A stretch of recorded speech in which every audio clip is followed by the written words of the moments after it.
ঈদ মানেই আনন্দ, আর মধ্যবিত্তের কাছে সেই আনন্দ মানেই এক চিলতে সাধ্যের মধ্যে সবটুকু সুখ খুঁজে নেওয়া।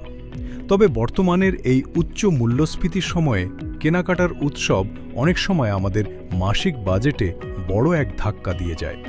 আজকের ভিডিওতে আমরা জানব কিভাবে বাজেটের মধ্যে থেকেও ঈদকে পুরোপুরি উপভোগ করা যায়। কেনাকাটার আগে মনে মনে একটা বাজেট ঠিক করে নেওয়াটা জরুরি। শুধু পোশাক নয়, উপহার, যাতায়াত আর বিশেষ খাবারের জন্য আলাদা হিসাব রাখতে হবে। আবেগের বশে তালিকার বাইরে কেনাকাটা করার অভ্যাসটা নিয়ন্ত্রণ করতে পারলেই খরচের লাগাম নিজের হাতে থাকে। পরিবারের সবার আবদার হয়তো সবসময় সমানভাবে মেটানো সম্ভব হয় না। সেক্ষেত্রে শিশু আর বয়স্কদের মুখের হাসিকে অগ্রাধিকার দিলে কেনাকাটা সহজ হয়ে যায়।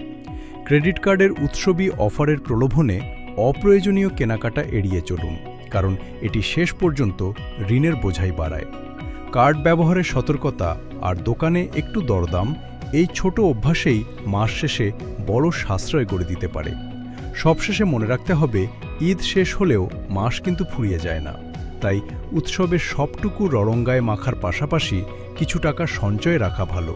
এতে উৎসব পরবর্তী দিনগুলোতে আর টানাটানির দুশ্চিন্তা থাকে না। পরিমিতি বোধ আর সঠিক পরিকল্পনাই পারে আপনার এবং আপনার পরিবারের এই ঈদকে প্রকৃত অর্থেই আনন্দময় আর দুশ্চিন্তামুক্ত করতে।